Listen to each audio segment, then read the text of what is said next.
and Facebook Live. All right. This is something that we've been waiting for a little while now. We all remember what happened in the Royals run back in we could just say from 2013 to 2015. They were amazing. Sprinkle a little bit at the beginning of 2016, but that 2014, 2015 years, you can't beat it. Like, that was an amazing time in fall for Kansas City. It ignited the championship expectations for the city. Yeah, and you look back on that time frame, and it was kind of, I don't want to say unexpected, but it was unexpected. It was unexpected. Yeah, it was unexpected. You didn't expect Hosmer and it's crazy. Salvi. I forget their names. Salvi. I'm thinking about the guys in the outfield. Alex Gordon, Lorenzo Cain, and Lorenzo Cain. Yep. Jared Dyson. You didn't expect these guys to come from farm leagues to turning small ball into a championship program. Like, you didn't expect that, and they literally came out of nowhere because they didn't have anybody hitting 40 to 50 home runs. They just did a solid job of getting on base and then advancing as quick as possible. And you really didn't see that outside of like the White Sox. When was the White Sox doing that really heavy? I think it was like early 2010s, maybe late 2000s, late 90s. When you think about Frank Thomas, Big Hurt. He was in the home run. He's talking about when he's playing the small ball. I'm talking about when they transitioned to small ball. I forget the former player that was their GM at the time. That was their manager.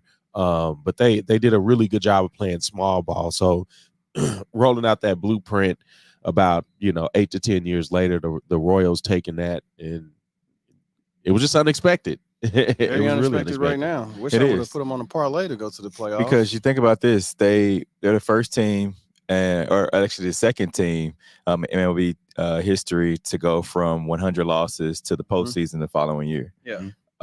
And you just think about this year, there were some ups and downs this season, but you could see and I don't want to throw the word greatness out there because sometimes that's used kind of loosely, but I'll say you could see how special this team is. When you think about Bobby Witt Jr., his stardom, we're watching him grow up from, a rookie to where he is now, and becoming a star in the league. Yeah. Definitely. Bobby Witt Jr. is being mentioned, and we talked about this a couple of days ago with the likes of Ohtani, right? Like being the 50-50. Yeah. So then you have Salvador Perez, and you have a bunch of other like Miguel Garcia, a bunch of other guys that kind of just fit the role, and you talked about the small ball. I can remember one of the Royals' key sayings was keep the line moving, right? Like, nobody just go out there and try to be the hero. Just keep the line moving, get on base, and just keep it going. And that was their motto. And I feel like they're doing that now. Like, they lost last night, but I believe it was top of the ninth. Of course, they're playing Atlanta. And you had there was 2 outs. Bobby Witt came up. All he did was get on base. Like, he didn't try to go out there and be a hero, even though they were down 3 runs. And then I think it was Miguel got a base hit, got on base. So then Salvi comes up, and that's the tying run is at the plate, right? Yeah. So you never thought that they were out of it. Like back in the late 90s, like, man, I'm turning this game off. But when Salvi came up, when Salvi came up in the cleanup spot, it was like, all right, they could possibly tie this up. And he hit a shot to center, and it was like, man. And the other crazy thing about it was Atlanta took their pitcher out to put in a new pitcher for Salvi. Well, Atlanta's crumbling. They had a lot of injuries this year, and I think a testament to why the Royals is good is because back in the day, it used to be they were the farm system for the Major League Baseball League.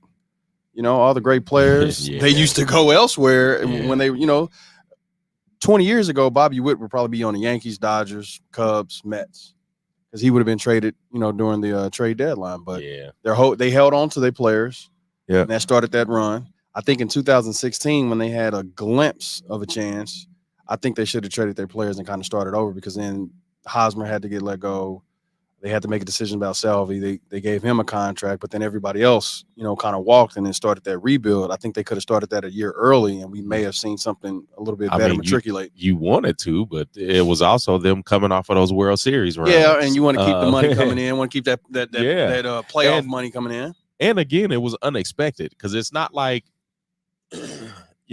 shortly after that, the Chiefs had their run, started their run of becoming one of the better teams in the AFC. I think the Royals being so unexpected, like the Chiefs were able to lay out like a 5-year plan, especially when they had Alex Smith, and then enter in Patrick Mahomes. He sits a year versus bringing these guys out of a farm system and then not necessarily exploding, but they basically exploded after their third or fourth year together, and a lot of the chemistry was there. And then introduce small ball, like it's guys that can, not only hit, but they can run the bases, and that makes for a very dangerous team. Yes. And especially if you could, like you said, if you could get on base and move the line.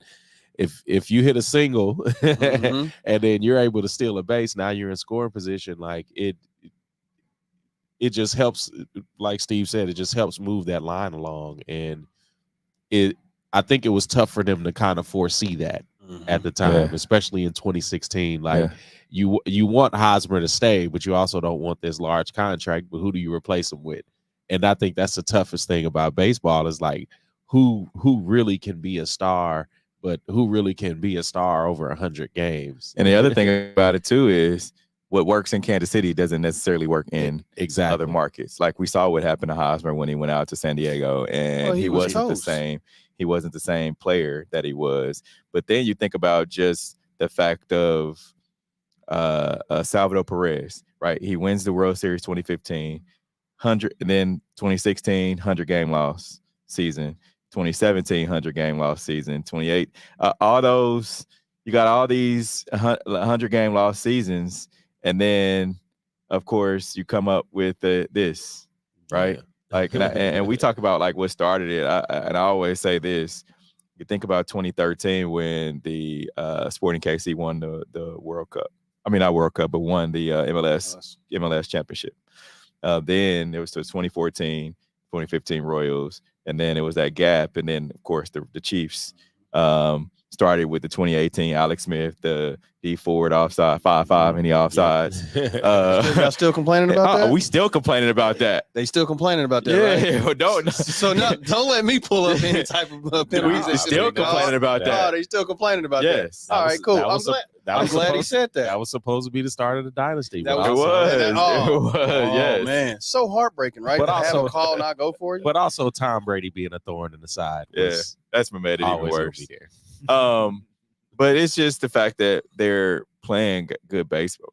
I can't even say playing good baseball because they had a little slump, but they were playing good baseball. They got lucky at the right time. The Twins went down. Cleveland's doing well. Detroit and the Padres, as we speak about Hosmer going to the Padres, are the two teams. And the one thing about baseball is it's not how well you play the 160-something games. Yeah. It's how you play the tail end. After the All-Star break is when you, Listen, because the Diamondbacks out of that division last year went to the World Series, right? Yep, they did. Look at that. That's the team, like, plus 1,000 million to go to the World Series last year. So it's just about getting hot at the right time. And the two teams I see that's getting hot, it's the Padres and Detroit Tigers. And that's the parody of baseball too. See how it works out though. I want to see Monday Night Football or Thursday Night Football or Sunday Night Football with the Chiefs, and then you got Bobby Witt on base. Every seat in the bar in Kansas City is going to be full. Well, no. So the wild card would start next I think it's Tuesday, Wednesday, Thursday. If let's say they win against Houston, they would technically, because it's every other, it's not just the all home game in the ALDS divisional series. So they would be playing the Yankees, I believe, because they're in on that side of the bracket. Think about this: the Royals are at home playing a early game against whoever, and then the Chiefs have a night game on that Monday night against the New Orleans Saints. Listen, think about that. Yeah, this is what I do not like. Town will be crazy. Yeah, it will be. But this is one thing that I do not like about this town, especially at the beginning. And he's from here, by the way. I'm born and raised right here, Research Hospital, off of Prospect. You got baseball on early in the year, and they have 160-something games left. And you got NBA playoffs on. And when you go to a bar in Kansas City, baseball is on. So I always make the argument, hey, man, we got 161 of these left. Can we please watch the NBA Finals? I do not understand that. Thursday Night Football, if it's not the Chiefs, it's going to be all Royals. I had to ask September on my mother's birthday when we went out to a place in Kansas, like, hey, man, it's Thursday football, man. Can we put on the 49ers? And they kind of looked at me like, where are you from? I'm like, I'm from the place that's betting and paying money at this restaurant and want to watch the 49ers and not the Royals lose to the Yankees today. Man, speaking of Chiefs, man, they're 3-0. They'll head it out to LA to take on the Chargers. They're headed out there today. How do you guys see this playing out? I see them losing. You know, there are 3 calls and a play away from being 0-3.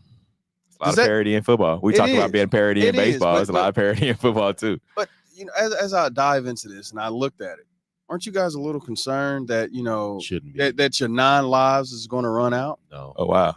Because Pat's not playing that well, right? I mean, he's playing. What quarterback is you this said year? That in 2022. Josh Allen. Josh Allen is playing well. Brock Purdy is playing well. I don't want to hear either of those names. Stop it.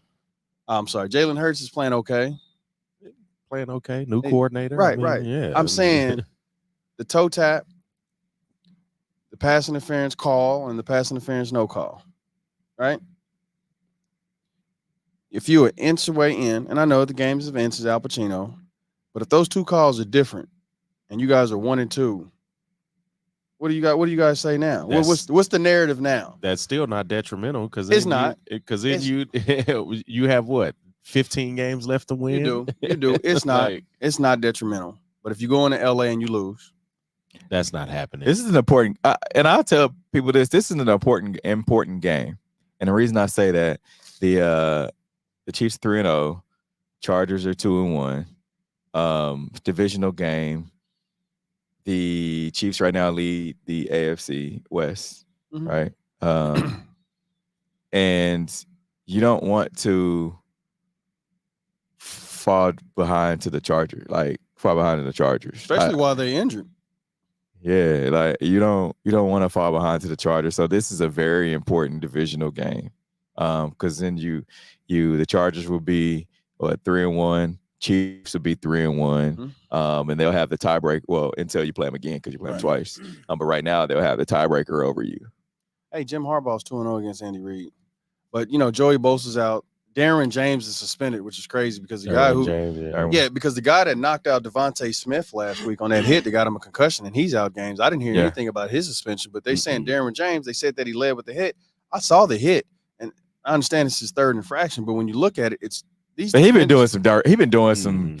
It's tough to James Harrison type stuff. It is tough to be a safety, I believe, in this league because you have to go low, and when you're going low and you're trying to go with the shoulder, if the offensive player in some way changes his trajectory or how he falls or just falls to where it now leads into your helmet, they're calling that the helmet to helmet. I don't believe that's on the defender when the offensive player is falling different. When you go for a target and it's like this and then all of a sudden it turns like that, how are you supposed to get up from that? How are you supposed to let up from that? They're getting the offensive guys too on that because Isaiah Pacheco got fined.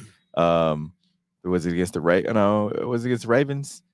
I think it was against the Ravens. He got fined for long. They said he lowered his head, and you could see he was literally getting tackled and happened to just lower his head, and the other defender came up. And I'm like, dude. So you can see it both ways, right? Like there has to be something that can be done if it's within the tackle, like they've already made contact or you're already getting some type of contact. I feel like it should be a no call. Now I ain't saying if a guy has a guy wrapped up and then another dude just missiles. Oh, like you gotta go. Yeah, you can't do that. But then you think about the drop hip tackle. It's like how do you tackle a guy if he's like you can't? It's flag football. So I mean, flag football. So you guys have the Chiefs winning or Chiefs losing? I got the Chargers. Chargers. I don't know how. Are they without their starting quarterback?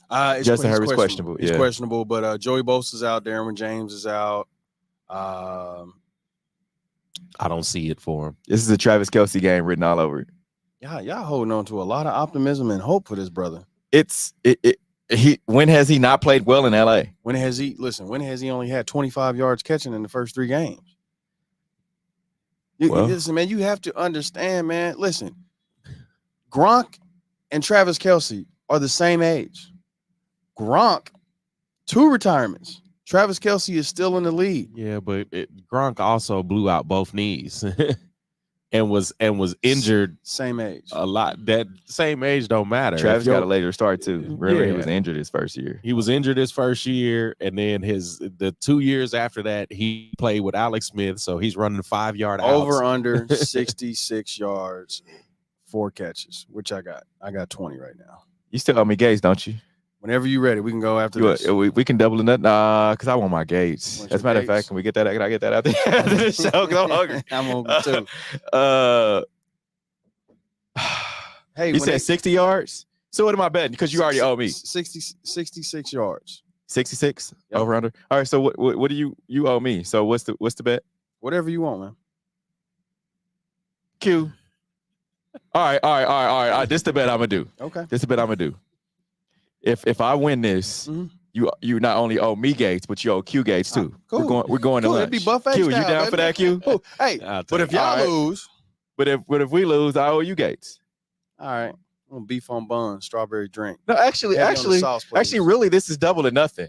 Oh, you want double or nothing? This is double or nothing. All right. That's and the double would be me and Q lunch, right? So don't try to give me. You almost got me just then. No, this is double or nothing. He tried. All right, he tried it. Yeah. I had to think about that. Like, wait, no, you already owe me. It's like, wait a minute. Why am I giving you 20? No, so double or nothing. Double or nothing. Got it. Check on it. All right, y'all witnessed it right here. Y'all witnessed it right here. So what's the bet again? So Travis so the people Kelce, you see how he has 67 yards right here, CeeDee Lamb? He needs that. All right. If he has that, you win. So if he doesn't, you lose. So 66 and a half is the bet? Yeah, so if he gets 67, you got it. All right. Okay. And the Chiefs win by 10. No, we ain't putting that in there. If there's the spread is 7. So if there's no Justin Herbert, it's cooked. It's cooked because that's more possessions for the Chiefs. It's cooked. And no Derwin James, like that's Kelce's nemesis right there. Like you remember last year when he picked him up and slammed him to the ground. You remember that? One thing I've seen about the Chargers when they play him or whatever, because we was at that game in LA. What was it, 2-3 years ago? Yeah. And they didn't call that pass interference on the Chiefs or whatever, and it changed the whole game. Justin Herbert came in and damn near beat you guys. His first game when Tyrod Taylor got stabbed in the chest. Justin Herbert gives you guys a tough matchup, whatever. And if the running game goes well and Jim Harbaugh, stays Jim Harbaugh and he can, defeat Andy for the 3rd time, it's be a close game. But they do need Justin. Good luck. And they do need a running game. You guys are all hyped on Carson Steele. Kareem Hunt. I feel like this is Kareem Hunt. Oh my Kareem God. Hunt. Yeah, this is his game. It's something. What little baby say? Something to prove. Something to prove. Okay. So over and under 75 yards. We're not going there. We already got the bet. No, I'm not. I'm not expecting him to get 75 yards rushing, but I'm expecting him to at least have 75 yards total. Total? I think. Let me ask y'all this: you ever heard of running back by committee? Yeah, and that's what's gonna happen. You're going to get Kareem Hunt to start the game, and then they're going to mix in some Carson Steele and some P. Ryan. But I'm pretty positive they're probably going to give him Kareem Hunt about 8 to 10 touches. And that's pass and run. He's 29 years old. What does that mean? Okay. He sat out a whole year. He sat out. No, he played a little bit last year. No, he sat out a year. He played with the Browns. We're talking about after he got from the Chiefs. Yeah, he sat out a year after the Chiefs, and then the Browns picked him up. So you think that's a positive? Yes, you add a little bit to your career. And then he came back and produced with the Browns. And not only that, he kind of took the backseat role in Cleveland. You got Nick Chubb. That's what I'm saying. So that extends your career a little bit. Extending your career, that goes for receivers who. Oh my goodness, that goes to running backs too. Oh, okay. You saying so he's not taking the pounding that he would have taken had he still been with the Chiefs. Yeah. Okay. And they're definitely gonna draw up a lot because Kareem Hunt is really good. I said the same thing about Isaiah Pacheco. And what did I say? I said the man gets hurt. He has decent games predicated on our offense and who the defense. He's not a clear. That's just a weird tackle. You can't say that was Isaiah. I'm saying Isaiah Pacheco isn't that guy that I can see in the same like a Saquon Barkley, CMC, Jonathan Taylor. Oh, I know you're not bringing up CMC in the same reference if you saying being hurt. Yeah, because he's been injured his whole career. His whole career. Carolina. He was injured twice in Carolina, from chest to knees to calves. You forgot about Carolina. Check this out. Not soft tissue injuries. Check this out. This is an innocent Achilles. He's good though, but he's still the best running back when he's on the field. Like when CMC is on the field, you know he's getting the ball, and you know you can get a solid 100+ yards receiving and catching when he's healthy. You cannot say that about Isaiah Pacheco. Doesn't stay healthy. He's missed some games the couple of years that he was in, and now he's missing the whole entire year here. Yes, he still missed games. He hasn't missed a lot. He's a running back. What do you think? CMC's a running back. What do you expect? He's more receiver too. He's 50-50. So which means he gets more, which means he has more downs that he plays. Like, get out of here. All right, I'm not going to let you take us down this rabbit hole today. Right. All right, the Knicks are acquiring Karl-Anthony Towns from the Timberwolves in a stunning blockbuster trade. Does this surprise you guys? Yes. Because New York, I don't know if the Knicks become a better team. Like, is Jaylen Brunson better with Cat than he is with Julius Randle? Julius was hurt. I think Cat's a better 3-point shooter, so it adds for a lot stretches the floor a lot more. Pick and pop. I mean, Julius, man, he's tough, but they made this run without him. So it's. I'm mad they gave up the Da Vinci guy. Yeah, DiVincenzo. Yeah, I'm in a first. White Dante. Yeah, because. I don't know, man. I just, Cat, he's just one of those guys, man. He can go out there and get you 25, and then another game you go out there and get you 11. Yeah, and that's I think that's what I'm saying. Like, does this make New York a better team? Yes. You think so? I think it does. I mean, you still got Mikal Bridges. You still got OG Anunoby, a friend of the show, OG Anunoby. Mm-hmm. I think it makes them a better team. I hope it does. I really do. Up the Villanova boys. Yeah, I mean, and then you get in a big man presence, and you need that. Is he a big man presence though? And I think that's what I'm saying. That's the thing. Yeah. Julius Randle is a shorter guy, but he's a big man presence. Just demeanor and everything. Yeah. Cat, man, he's just that. That's the thing. I was like, man, Cat. I would have loved to see this trade with the Lakers for Anthony Davis to see how he'll roll with that. Because I think get Julius Randle going back to LA. No, he's in football. You were just talking about injuries, I'm saying, then you mentioned Anthony Davis. That's what I'm saying. Anthony Davis, Julius Randle stayed healthy. I think it would be a better situation for Anthony Davis to get out of LA. Is my point, and to be with a team that runs up and down the court, pick and pop.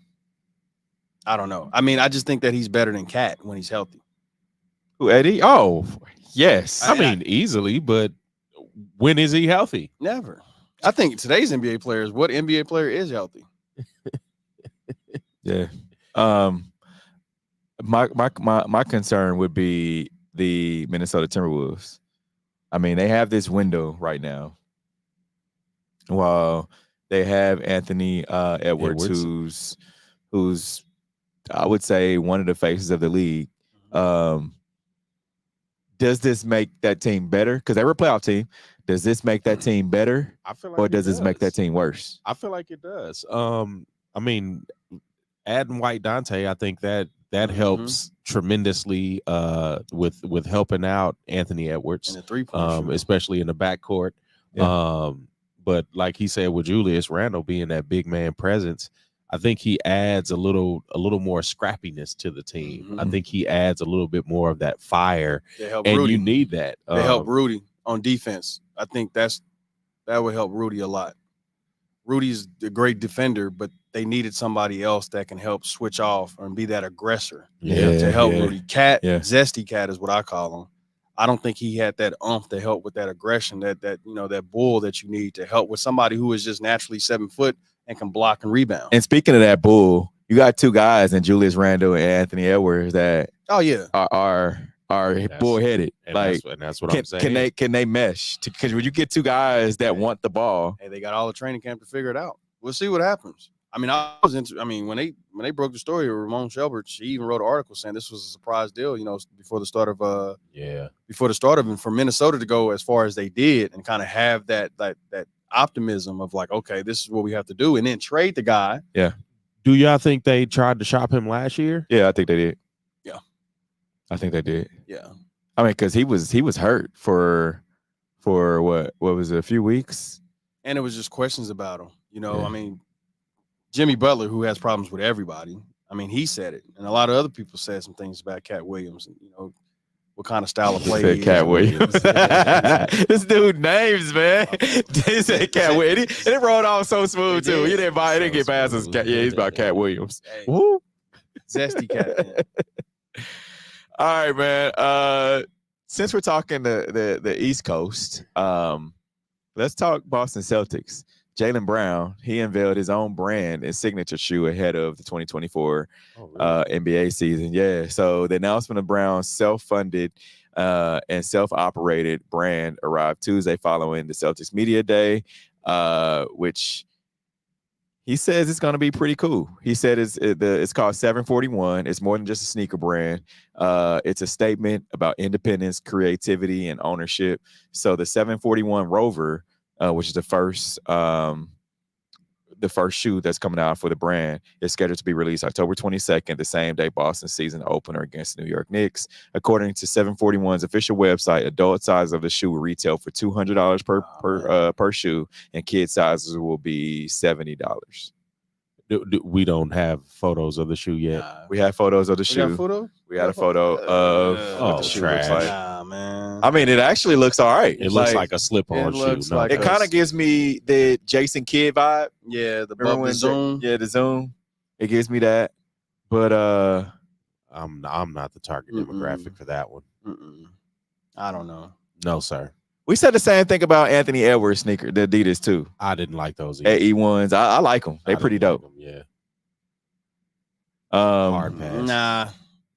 Hated it. Yep. But this for his business venture though. So this shoe will make him the NBA's 28th active signature shoe headliner. Of course, alongside of De'Aaron Fox, he has a new shoe coming out. Also, Nikola Jokic. Nikola Jokic has a shoe. He has a shoe coming out. So Brown also becomes the 9th player in NBA history to release a signature shoe under a personal or family founded brand, including joining Patrick Ewing, which he had Ewing Athletics in '89, and then Shaquille O'Neal, who had Dunkman and Dunk.net, and then Stephon Marbury with the Starbury in 2006. Yeah. I mean, on the business side though, I feel like it's a good move. It is definitely a good move, but also along with business, you have to have a shoe that sells. Yeah, it has to look good. It's tough now, especially 30 years after Jordan, and still seeing people try to catch lightning in a bottle like that. And I mean, yeah, LeBron had his shoe run. They were ugly, and that's what I'm saying. Like, I wouldn't want to go back and wear the first LeBrons, like, and so that first LeBrons, when I look back on him, it was hard. I ain't even gonna lie to y'all. Like, as much as I talk about LeBron, the LeBron ones, like, I kind of want some, but they're not Jordan ones. No, they're not Jordan. No, they're not Jordan ones. And that's what I'm saying. Like, it's tough to really see these guys try to make this shoe thing happen, because you have to have the design to go along with the business idea. Yeah.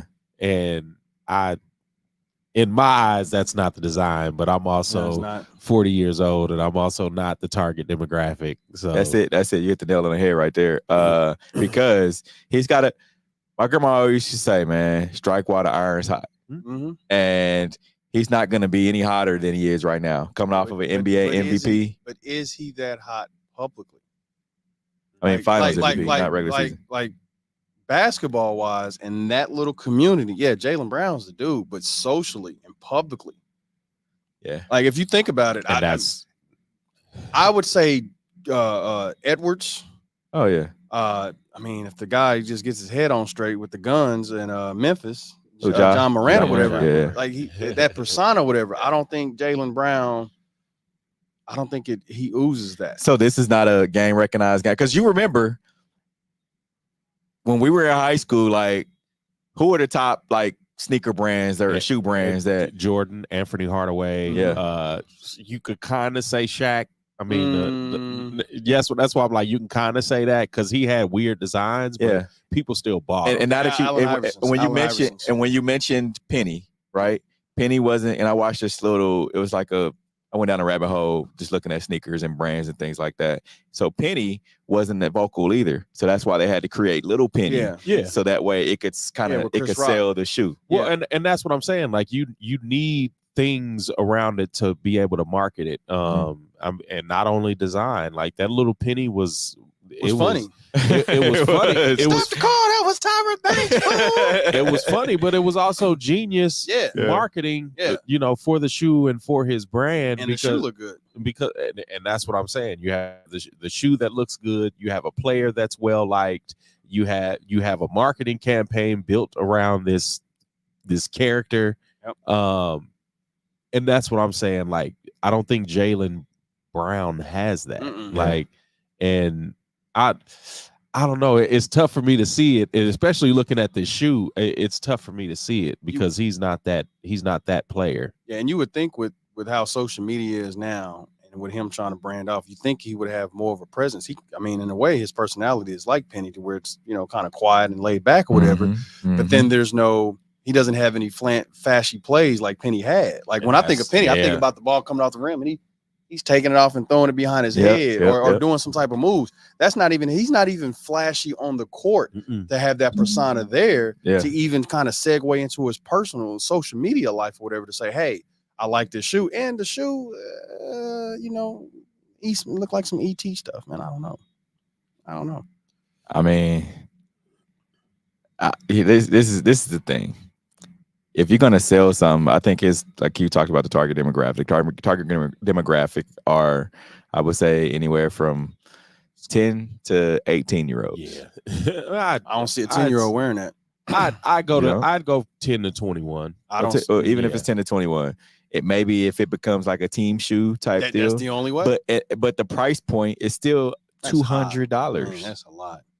$200, like that's a lot. And I'm thinking of just the sneakers right now, and I don't know what the going rate for, let's just say, a pair of LeBrons are. I guess they're over 200. Or what Nikola Jokic shoe is going to the Ja Morant sneakers, and Anthony Edwards. I don't know what Anthony Edwards sneakers the Adidas are going for right now. I think he still could have. I think because you don't want to lower your price to where you diminish your value, but then all of a sudden you don't. But you don't want to be a high price to try to keep up with the market value of other 110. shoes. I can go buy a pair of Anthony Edwards A1s for 110 from Adidas right now, and those look much better than those look better than Jaylen. What? I don't like either of them. I mean, like if you had a choice, I'd just pick barefoot. Some Target socks on my feet. Yeah, all right. He should have went to 150. What his price point? 150, so. 160. That would have been a better deal. 200, man, that other bill you got to pull out. He's coming out of his own pocket. That's because he's coming out of his own pocket, though. Hey, man, well, listen.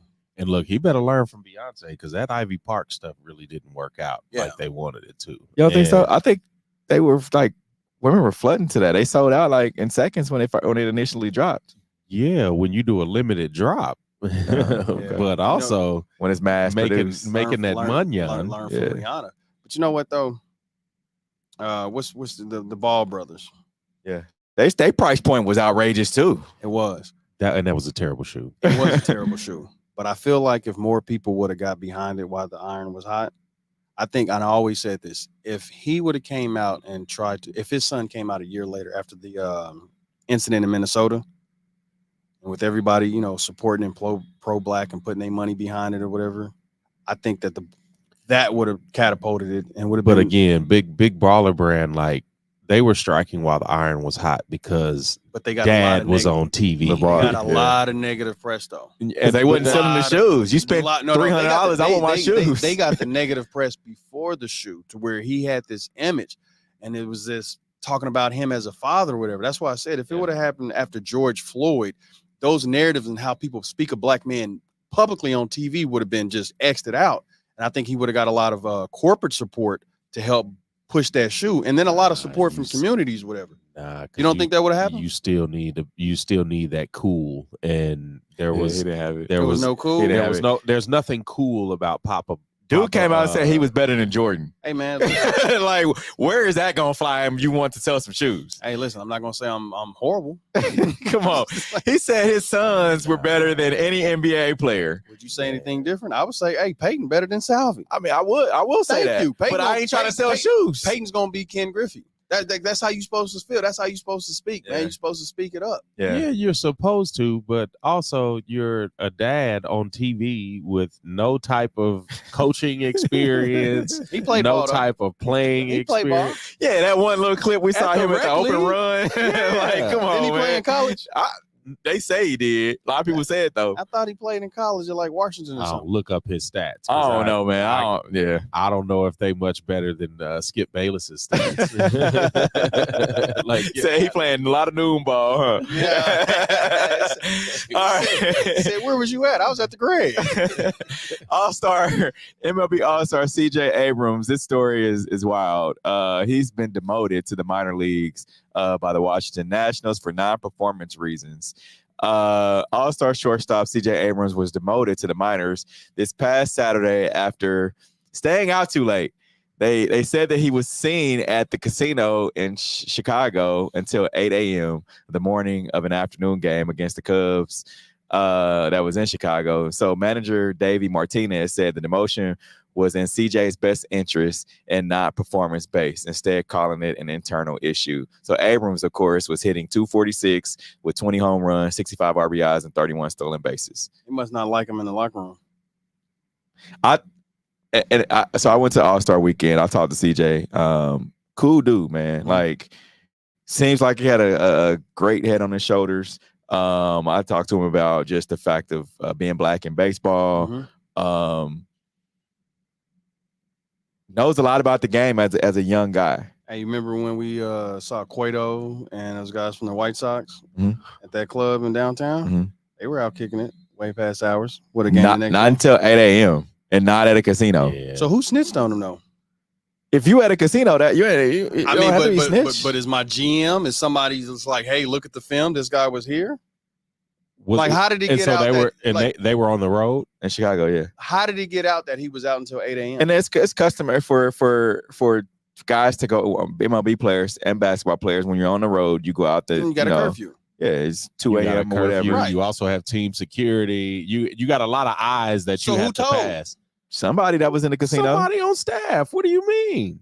I'm thinking of this. He walks into the hotel at 8 a.m. and there's the second base coach, or excuse me, the third base coach, whatever. Look, right? I could see if he woke up went to bed early, woke up around 5, 6 a.m. and was like, oh, I'm gonna kill some time and go down here and gamble. Right. But if you left your room at 8 p.m. and didn't come back till 8 a.m., that's an issue. That's a problem. But who's going to notice? He's not trying to hear this. No, I hear it. He's going to be next to him. I hear it. No, I would have. I hear it. But what I'm saying is, who is tracking this time? Like what is it like? Because we've been on teams before to where you can sneak out.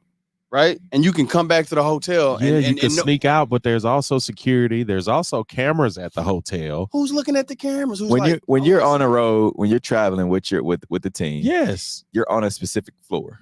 Mm-hmm. On each ends of the floor, there are security guys. Yeah. Somebody saw him. So top flight tell him. It don't even have to be them. If that's you're their job, you're a high profile athlete. You're an all-star. Right. Come on, man. You're not at the $5 table betting. Nah. You in the special room, that upper room. Yeah. You betting in there. Yeah, you in Bob's room. Somebody saw him and word got out. Somebody whose job it was. Okay.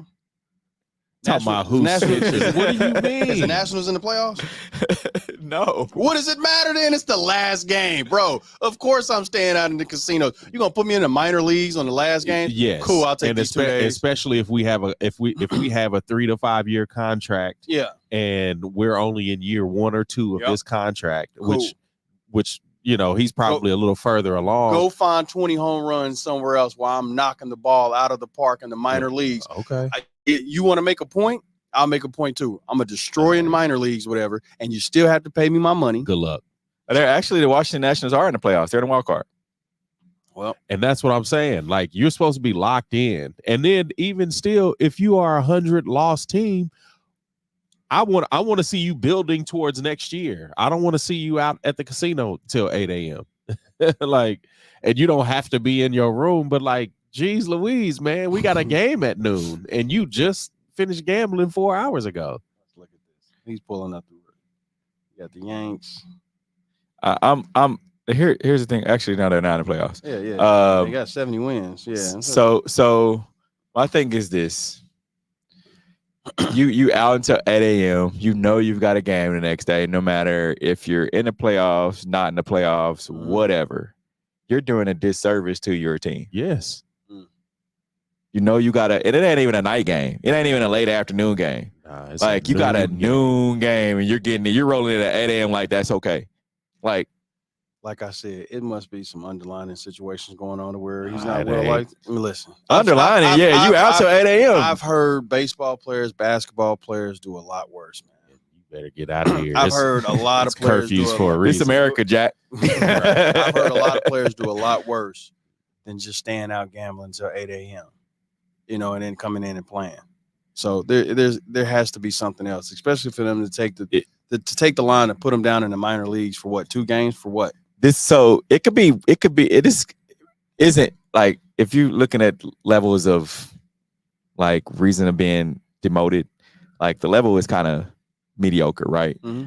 But how do we know that this isn't a thing? It's just the first time we've heard about it. Right. It could have been other stuff. That's why I said it. No, I'm talking about this could have been the first time that he stayed out till 8, 7. He's a young dude, millionaire, right? Like, he's been out before. Coming rolling in 5 a.m., probably hungover, whatever. And they're like, hey man, you performing, but you can't keep doing this. Yeah, like, because if everybody do this, then we got a problem. That's what I said. He probably like, man, I come in, I roll in, because we've been out all night and then still been able to get up and perform the next day. It's still team rules. Yeah. There are. That's what I said. It has to this hasn't. I think you're thinking too deep of it. Like, no, I'm thinking this hasn't been the first time. Like, this had to happen before, or there has to have been other problems in the locker room, whatever, for them to take this line to demote him off of the first time that we're hearing about this publicly. Yeah. Man. All right, we're gonna take a quick break. Coming up, we'll talk a little bit about Kansas City Current and some of their money that they're making. We'll be right back. This is the W Show.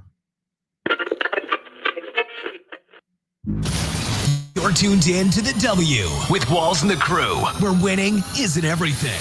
It's the only thing. On 100.1 FM and Facebook Live. Are you not entertained? Are you not entertained? Is this not why you are here? Come spin with us, Kansas City. KC We Spin 360 is the coolest 360 video spinner experience for events. KC We Spin 360 is taking it to the next level. The 360 video spinner platform rental will be the life of the party. Everyone will be talking about their 360 video experience while bragging about it on their social media pages. The captivating slow motion and reverse effects will have your guests feeling like celebrities. The KC We Spin 360 video spinner can capture slow-mo videos, GIFs, and boomerangs from every angle. Specializing in corporate events, weddings, social gatherings, bar bat mitzvahs, school events, and fundraisers, KC We Spin 360 can be found online at kcwespin360.com. Come spin with us, Kansas City. Your loved ones matter the most. Take the burden away by pre-planning personal arrangements that fit you and your family perfectly. Golden Gate Funeral and Cremation Services will be here to comfort your family and take special requests. Plan and feel confident your loved ones will be less stressed and can console each other in their time of need. We will be here when you need us at 816-231-GATE or visit kcgoldengate.com, exchanging your grief for a golden experience. Football fans, you can't spell gate without Gates, and great tailgates start with Gates sauces and seasonings. Named synonymous with mouth-watering tailgates. When you make your list of tailgate essentials, add Gates sauces and seasoning to that list. Spice up your tailgate experience with that unmistakable great taste. Available in 4 tantalizing flavors: Classic, sweet, mild, and hot. Find it at your local grocery, and if you don't see it, ask for it. Visit GatesBarbecue.com to purchase any of the great sauces and seasonings. Great tailgates start with Gates. You're tuned in to the W with Walls and the Crew, where winning isn't everything. It's the only thing. On 100.1 FM and Facebook Live. Remember to use hashtag talk about it, message us, X us, or tweet us. I don't like saying X us, that's weird. Message us, send us a post on social media, and we'll look at it and we'll talk about whatever topic you want to talk about. Back to this. Nas. Huh? You start listening to Nas like this. I put you on now. What are you talking about, man? He was listening to Little Flip when he was growing up. Little Flip? Yes, you was. Flip with that flip. that purple Monte Carlo. I have a Monte Carlo. It was a Camaro, see? There we go. And Same I had difference. Nas in my No, stereo, you didn't. Yeah, too. Little Flip. All right, so some local news. Angel City and the Kansas City Current lead the NWSL evaluations. The average team value jumps to $104 million. So Angel City, which is sold to its controlling stake to Disney, they are now worth $250 million, up from $180 million. The Kansas City Current, their value went from $75 million to $182 million. Well, double up. Yeah. So they're their second most valuable team. Of course, the article talked about how the stadium had a lot to do with it as well. Mm-hmm. So Placement. yeah, winning probably a little bit. And they're good. Yeah. So I feel like that was pretty dope, man. You think they should take this evaluation and say, hey, we should bring a WNBA team to KC? You could use that. You can. Hey, definitely. People want to see women's sports. Hey, listen, if I'm coming to an investor, I'm like, listen, man, soccer is probably right there, a little bit above women's basketball. But with Caitlin Clark, I'm making a selling point. Mm-hmm. And Indiana being just a neighbor up to the north, mm-hmm. I'll take this and leverage it for a WNBA team if we can't get an NBA team. All right, UNLV quarterback leaves team saying $100,000 NIL payment wasn't made. The dispute didn't have to happen. So the starting quarterback at the University of Nevada, Las Vegas has opted to sit out for the rest of the 2024 college football season after not receiving $100,000 name, image, and likeness payment that he said was promised when he agreed to transfer from UNLV last year. Yeah. They need to put some regulations. I need to see it on paper. I seen an article. We was talking about this over the break. They said, what happened is that he went 3-0. He got everything that he asked for. And then he went 3-0 and he beat some teams. Yeah. And now he's asking for more money. If they can't show any proof, then show us the proof, show us the contract, show us the text message, show us the email. I mean, they don't have to show us all that. He said he didn't get the money. Right. But then I'm saying other players can take this stance, and a lot of players have. Like they go to a school, and then the money kind of gets it's lower than what they thought than when they came in for the recruiting visit, and now it's got this scuffle and this problem. They need to figure out something because you figure it out by paying them. Man, that's who got. You're in Las Vegas. You find some money somewhere. I don't know how they can't find it. Right, you're in Vegas. $100,000 is the drop in the bucket. Like that's not even the budget. That's 1% of the budget. But I think people are standing on their toes. No, I like this because the NCAA has had anywhere from 20 to 30 years to create a program, to a profit sharing program with the talent, and they refused up until 3 years ago. And they're not, and the NCAA is not even paying. It's outside money that's paying it. Yeah, and that's what I'm saying. Yeah, like but it's free labor. They could. Why would I give up free labor? They're never going to give up free labor. They could have came up with a program, this NIL program that actually would have worked, but they don't want to. No, and so now, and now you're seeing things like this. You're seeing things where these organizations and these schools still just want to take advantage of the players. And that's last week, was he? Tennessee. You see what they're doing? They added a 10% tax to the fans to pay the players. And that's the stadium money is not even, that's a drop in the bucket. The money comes from the TV contracts. They could have easily took 10% out of the TV contract. But they taking other people. Listen, OPM. This is why it needs to be some type of regulation, but they're not going to do it until this keeps going. And when you get the players to stand on their feet and say, hey, I'm not playing unless I get this, this, and this, whatever, and you start to lose top tier players. There's also schools that are like not gonna pay. I mean, how many schools do you think are not going to pay the players that are helping them win? Yep. And Cromartie said that at least one member of the UNLV coaching staff verbally promised that Sluka would receive $100,000 for transferring to the school, while conceding that nothing was signed. Sluka received $3,000 in name, image, and likeness payments. UNLV's NIL collective, the organization, confirmed in a statement after the $100,000 failed to materialize. The school said it was contacted by Sluka's agent, who demanded payment. Now, and I ain't a lawyer, but once you verbally, there can be a verbal commitment. Yeah. But you have to prove the verbal commitment. Why did I transfer to this school? In court, if it's brought up in court, why did I transfer? Because on paper, and the prosecutor, they're going to say, because on paper we told him we'll give him X amount of dollars minus the $100,000, and he signed the dotted line. If that $100,000 wasn't on that piece of paper that he signed, then you have to prove the verbal commitment. We go off the air right now and I say, Steve, if this next play is a touchdown or whatever, I'll pay you $100,000, whatever. But there's nobody else here. It's your word versus mine. Yeah. You have to prove that. Yeah. If they could have put this on a napkin with fingerprints and DNA, and it could have had more proof than a verbal commitment. Well, now he's not playing. No, now he ain't playing. But the other thing is, real quick, they said that they obtained an agency after the fact, and then the agency contacted the school with this problem. Sorry, I'm gonna have my people see your people. Yeah, I need representation, because clearly y'all playing funny money over here. And someone else who has representation is an 18-year-old who's trying to get the 50-50 ball. We'll be right back. We'll talk about that in a minute. This is the W Show. You're tuned in to the W with Walls and the Crew, where winning isn't everything. It's the only thing. On 100.1 FM and Facebook Live. Are you not entertained? Are you not entertained? Is this not why you are here? Come spin with us, Kansas City. KC We Spin 360 is the coolest 360 video spinner experience for events. KC We Spin 360 is taking it to the next level. The 360 video spinner platform rental will be the life of the party. Everyone will be talking about their 360 video experience while bragging about it on their social media pages. The captivating slow motion and reverse effects will have your guests feeling like celebrities. The KC We Spin 360 video spinner can capture slow-mo videos, GIFs, and boomerangs from every angle. Specializing in corporate events, weddings, social gatherings, bar bat mitzvahs, school events, and fundraisers, KC We Spin 360 can be found online at KCWeSpin360.com. Come spin with us, Kansas City. Your loved ones matter the most. Take the burden away by pre-planning personal arrangements that fit you and your family perfectly.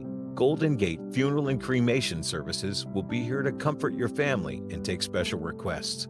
Plan and feel confident your loved ones will be less stressed and can console each other in their time of need. We will be here when you need us at 816-231-GATE or visit kcgoldengate.com, exchanging your grief for a golden experience. Football fans, you can't spell gate without Gates, and great tailgates start with Gates sauces and seasonings. Named synonymous with mouth-watering tailgates. When you make your list of tailgate essentials, add Gates sauces and seasonings to that list. Spice up your tailgate experience with that unmistakable great taste. Available in 4 tantalizing flavors. Classic, sweet, mild, and hot. Find it at your local grocer, and if you don't see it, ask for it. Visit GatesBarbecue.com to purchase any of the great sauces and seasonings. Great tailgates start with Gates. Into the W with Walls and the Crew, where winning isn't everything. It's the only thing. On 100.1 FM and Facebook Live.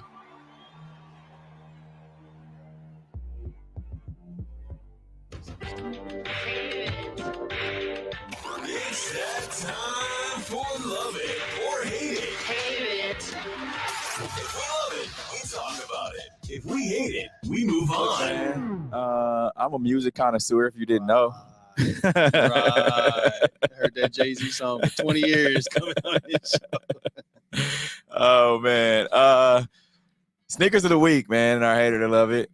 Which ones you guys liking? Which ones not? You got the Travis Scott Air Jordan 1 Low, medium OGs. I'm sick of him with this. Medium olive. Same shoes. You know Fire. what? Somewhat like those. Mischief, BWD highs. These are from women. All right. All right, Air Jordan 12 Barons. I like those either. I like these. I mean, these are some classics. And what color are these Barons? Is that black and white? That black and white shoe that he wore when he was the cleats that he had when he was with Chicago. Nike Dunk Low ceramic. Are they over $200? No, these are 110. Which ones are 110? The Nike. I messed with those. How much are those? They were just 125, 130. They 125? Yeah, when they come out, now they're gonna be like something. They're gonna be like because doesn't all the Travis Scott shoes like end up being like $1,500 on resale? Yeah, give or take. I get them when they 110. All right. And another story before we wrap this thing up. The Shohei Ohtani ball. It's getting ready to go to court. So a teenager accuses man of stealing Shohei Ohtani 50-50 home run ball, says that he had it first. And now that the Ohtani ball is up for auction, and it started at $500,000 earlier this week, now the auction is at $750,000.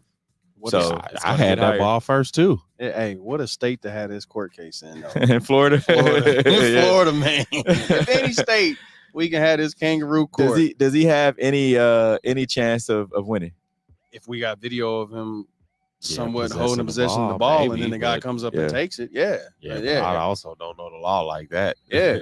The only video I've seen was the him, the guy had it between his legs, and then the little kid with the jersey had his hand down, but I don't see it. Hey, go with assault charges and then go for punitive damages and then get take that route. And the Travis Scott, Darius said he copped the Travis Scotts for $165 retail. Man, he always be getting the shoes. What size shoe you wear? Hook us up, man. Yeah, man, come on. He said he got them. He always talking about he getting some shoes for retail. Man, you got those ones from China. Yeah, we gonna check your soles. Over on 59 for sale. Yeah, we checking the soles, man. We appreciate everyone who joined on today's show. We hope you guys have a great rest of your Saturday.